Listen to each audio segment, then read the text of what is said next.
ಕನ್ನಡಿಗರ ಹೃದಯವನ್ನ ಮಿಡಿಸಿದಂತಹ ಅದ್ಭುತವಾದಂತಹ ಕಲಾವಿದೆ, ಕನ್ನಡ ಹೆಸರಾಂತ ನಟಿ ಮತ್ತು ರಾಜಕಾರಣಿ ಶ್ರುತಿಯವರ ಜೀವನ ಒಂದು ಹೂವಿನ ಹಾಸಿಗೆ ಅಲ್ಲ, ಮುಳ್ಳಿನ ಹಾದಿ. ಶ್ರುತಿಯವರು ಚಿತ್ರರಂಗಕ್ಕೆ ಬರಲು ಕಾರಣವಾದರೂ ಏನು? ಅವರ ಈ ಒಂದು ಸಾಧನೆಯ ಹಿಂದೆ ಅವರ ಫ್ಯಾಮಿಲಿಯ ಒಂದು ಕೊಡುಗೆ ಏನು, ತ್ಯಾಗ ಏನು, ಹಾಗೆಯೇ ವೈವಾಹಿಕ ಜೀವನದಲ್ಲಿ ಅವರು ಅನುಭವಿಸಿದಂತಹ ಕಷ್ಟಗಳು ಎಷ್ಟು ಅಂತಕ್ಕಂಥದ್ದನ್ನು ಈ ಒಂದು ವಿಡಿಯೋದಲ್ಲಿ ನೋಡೋಣ ಬನ್ನಿ ಬಂಧುಗಳೇ.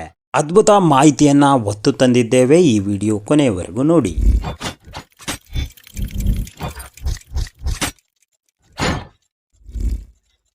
ಕರ್ನಾಟಕದ ಹಾಸನ ಜಿಲ್ಲೆಯ ಹೊಳೆನರಸೀಪುರ ಅಂತಕ್ಕಂತಹ ಪ್ರದೇಶ ನಿಮಗೆ ಗೊತ್ತಿದೆ. ಅದು ಶ್ರುತಿಯವರು ಜನಿಸಿದ್ದು 1976ರ ಸೆಪ್ಟೆಂಬರ್ನಲ್ಲಿ. ಶ್ರುತಿಯವರ ತಂದೆ ಜೆ.ವಿ. ಕೃಷ್ಣ, ತಾಯಿ ರಾಧಾ ಮತ್ತು ರುಕ್ಮಿಣಿ. ಹೌದು, ಇವರದು ಕಲಾ ಕುಟುಂಬ. ನಾಟಕಗಳ ಮೂಲಕ ಜನರನ್ನ ರಂಜಿಸಿದಂತಹ ಕುಟುಂಬ. ಇವರ ಅಣ್ಣ ಮತ್ತಾರು ಅಲ್ಲ, ನಮ್ಮ ಕನ್ನಡದ ಹೆಮ್ಮೆಯ ನಟರಾದಂತಹ ಶರಣ್ ಅವರು. ಹೌದು, ಇವರದು ಒಂದು ತುಂಬಿದ ಕುಟುಂಬವಾಗಿದೆ. ಕಲಾ ಸೇವೆಗೆ ಮುಡುಪಾದಂತಹ ಈ ಒಂದು ಕುಟುಂಬದಲ್ಲಿ ಜನಿಸಿದ್ದು ನಮ್ಮ ಶ್ರುತಿಯವರು. ಇವರ ಸಾಧನೆಯ ಹಿಂದೆ ಇರೋದು ಇವರ ತಂದೆ ತಾಯಿಯವರ ಪರಿಶ್ರಮವರ ಹುಟ್ಟಿನ ಹೆಸರು ಗಿರಿಜಾ. ಇವರ ಫ್ಯಾಮಿಲಿ ರಂಗ ಕಲಾವಿದರಾಗಿದ್ದರಿಂದ ನಾಟಕಗಳ ಮೂಲಕ ಊರಿಂದ ಊರಿಗೆ ಪಯಣ. ಓದು ಅಷ್ಟಕ್ಕಷ್ಟೇ, ಕ್ರೀಡೆಯಲ್ಲಿ ಮತ್ತು ಅಭಿನಯದಲ್ಲಿ ಅದ್ಭುತವಾದಂತಹ ಆಸಕ್ತಿ. ರನ್ನಿಂಗ್ ರೇಸ್ನಲ್ಲಿ ಅದ್ಭುತವಾದಂತಹ ಪ್ರದರ್ಶನವನ್ನು ಶಾಲಾ ಹಂತದಲ್ಲಿ ಶ್ರುತಿಯವರು ತೋರಿದ್ದರು. ಇವರ ಪ್ರಾಥಮಿಕ ಶಿಕ್ಷಣ ಹೊಳೆನರಸೀಪುರ ತಾಲೂಕಿನ ಗ್ರೀನ್ವುಡ್ ಶಾಲೆ, ಹುಬ್ಬಳ್ಳಿಯ ಸೆವೆಂತ್ ಡೇ ಅಡ್ವೆಂಚರ್ನಲ್ಲಿ ಶಿಕ್ಷಣ ಪಡೆದಿದ್ದಾರೆ. ಬಾಲ್ಯದಲ್ಲಿ ಅತಿ ಕೋಪಿಷ್ಠೆಯಾಗಿದ್ದಂಥ ಶ್ರುತಿಯವರು ಅಣ್ಣನೊಂದಿಗೆ ಯಾವಾಗಲೂ ಜಗಳವಾಡುತ್ತಿದ್ದರು. 90s ಕಿಡ್ಗಳ ಕ್ರೀಡೆಯಾದಂತಹ ಚಿನ್ನಿ ದಾಂಡು, ಲಗೋರಿ, ನಾಟಕದಲ್ಲಿ ಅಭಿನಯಿಸುವುದು, ಗಾನಗಳನ್ನು ಹೇಳುವುದು ಶ್ರುತಿಯವರ ಹವ್ಯಾಸವಾಗಿತ್ತು.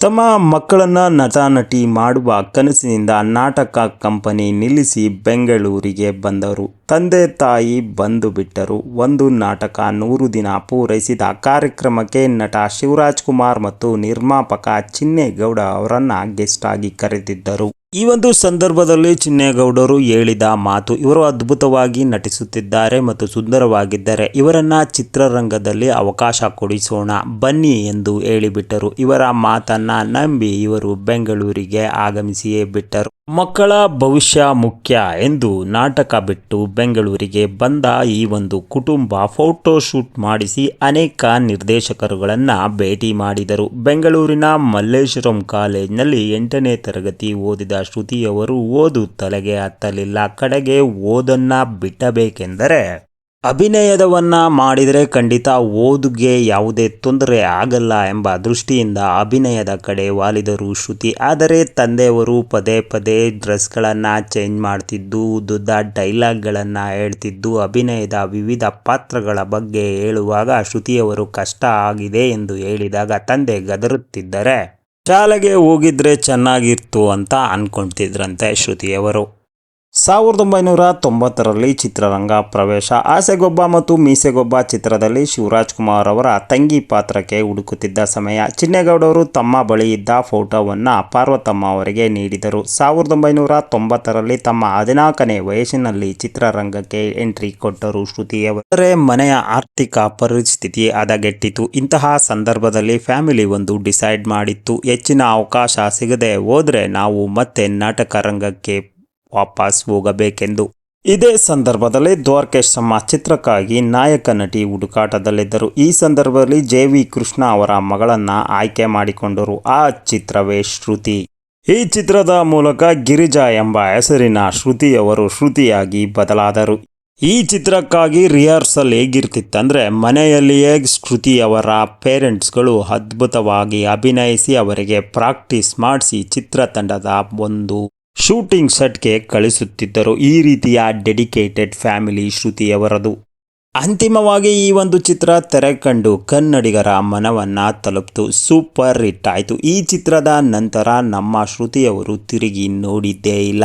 ವಿಭಿನ್ನ ಘಟನೆಯ ಸನ್ನಿವೇಶಗಳ ಚಿತ್ರಗಳಲ್ಲಿ ಅಭಿನಯಿಸಿ ಹೃದಯ ಮಿಡಿಯುವಂತಹ ಅಭಿನಯವನ್ನ ಮಾಡಿದರು. ದುಃಖ ತಪ್ತ ಪಾತ್ರಗಳಲ್ಲಿ ತಮ್ಮನ್ನ ತೊಡಗಿಸಿಕೊಳ್ಳುತ್ತಿದ್ದ ರೀತಿ ಕನ್ನಡಿಗರಿಗೆ ಅತಿ ಹೆಚ್ಚು ಇಷ್ಟವಾಯಿತು. ತಪ್ತ ಹೃದಯ ಮಿಡಿಯುವ ಪಾತ್ರಗಳು ಇವರನ್ನ ಅರಸಿ ಬಂದವು. ಇದರ ಜೊತೆಗೆ ತಮಿಳು, ತೆಲುಗು, ಮಲಯಾಳಂ, ಹಿಂದಿ, ತುಳು ಚಿತ್ರಗಳಲ್ಲೂ ಆಕ್ಟ್ ಮಾಡಿದರು ಶ್ರುತಿಯವರು. ಶ್ರುತಿಯವರ ವೈವಾಹಿಕ ಬದುಕು 1998ರಲ್ಲಿ ಮಹೇಂದ್ರ ಜೊತೆ ಉತ್ತುಂಗ ಟೈಮ್ನಲ್ಲಿಯೇ ಮದುವೆಯಾದರು. ತಮ್ಮ ಪೀಕ್ ಸಮಯದಲ್ಲೇ ನಿರ್ದೇಶಕ ಎಸ್ ಮಹೇಂದ್ರೊಂದಿಗೆ ಶ್ರುತಿ ಮದುವೆಯಾದರು. ಆಗ ಶ್ರುತಿಯವರಿಗೆ 22 ವರ್ಷ ವಯಸ್ಸು. 2002ರಲ್ಲಿ ಹೆಣ್ಣು ಮಗು ಜನಿಸಿತು. ಹೆಸರು ಗೌರಿ. ಇದೇ ಸಮಯದಲ್ಲಿ ಮಹೇಂದ್ರ ಅವರು ಕಾಂಗ್ರೆಸ್ ಜೊತೆ ಗುರುತಿಸಿಕೊಂಡರು. ಶ್ರುತಿಯವರು ಕೂಡ ಕಾಂಗ್ರೆಸ್ ಜೊತೆ ಗುರುತಿಸಿಕೊಂಡು ರಾಜಕೀಯ ಪ್ರವೇಶಿಸಿದರು. ನಂತರ ಎಸ್ ಮಹೇಂದ್ರ ಅವರು ಬಿಜೆಪಿ ಸೇರಿದಾಗ ಶ್ರುತಿ ಕೂಡ ಬಿಜೆಪಿ ಸೇರಿಬಿಟ್ಟರು. ಜೊತೆಗೆ ಮಹಿಳಾ ಮಕ್ಕಳ ಆಯೋಗ ಅಧ್ಯಕ್ಷೆಯೂ ಕೂಡ ಆಗಿಬಿಟ್ಟರು ಶ್ರುತಿಯವರು. 2009ರಲ್ಲಿ ವೈವಾಹಿಕ ಜೀವನದಲ್ಲಿ ಬಿರುಕು, ವಿಚ್ಛೇದನ, ಸಾಲು ಸಾಲು ಆರೋಪ, ಮಕ್ಕಳ ಆಯೋಗದಿಂದ ವಜಾ. 2011ರಲ್ಲಿ ಡೈವರ್ಸ್ ಸಿಕ್ಕಿತು. ನಂತರ ಪತ್ರಕರ್ತ ಚಂದ್ರಚೂಡ್ ಜೊತೆ ವಿನಾಕಾರಣವಾಗಿ ಹೆಸರು ಮತ್ತು ಸಂಬಂಧದ ತಳುಕು ಹಾಕಿಕೊಂಡು ಮದುವೆ ಕೂಡ ಆದರು. ಆದರೆ ಈ ಮದುವೆ ಹಸಿಂದು.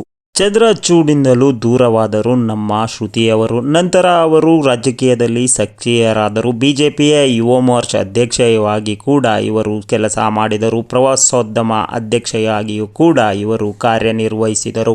ಹಾಗೆಯೇ ಅನೇಕ ಟಿವಿ ಶೋಗಳ ಒಂದು ಜಡ್ಜ್ ಆಗಿಯೂ ಕೂಡ ಕಾರ್ಯನಿರ್ವಹಿಸಿದ್ದಾರೆ ಶ್ರುತಿಯವರು.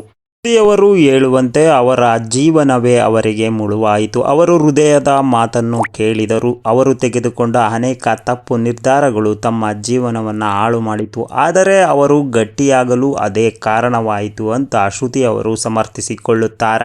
ಇದು ಬಂಧುಗಳೇ ಶ್ರುತಿಯವರ ಜೀವನದ ಆದಿ, ನೋವು ಮತ್ತು ಕಷ್ಟ ಮತ್ತು ಅವರ ಸಾಧನೆಯ ಒಂದು ವಿಚಾರವಾಗಿದೆ. ವಿಡಿಯೋ ಇಷ್ಟ ಆಗಿದ್ರೆ ದಯವಿಟ್ಟು ಲೈಕ್ ಮಾಡಿ, ಶೇರ್ ಮಾಡಿ. ಹೆಚ್ಚಿನ ವಿಡಿಯೋಗಳಿಗಾಗಿ ನಮ್ಮ ಚಾನಲ್ನ ಸಬ್ಸ್ಕ್ರೈಬ್ ಮಾಡೋದನ್ನ ಮರಿಬೇಡಿ. ಧನ್ಯವಾದಗಳೊಂದಿಗೆ ಮತ್ತೆ ಬರ್ತೇನೆ. Thank you very much.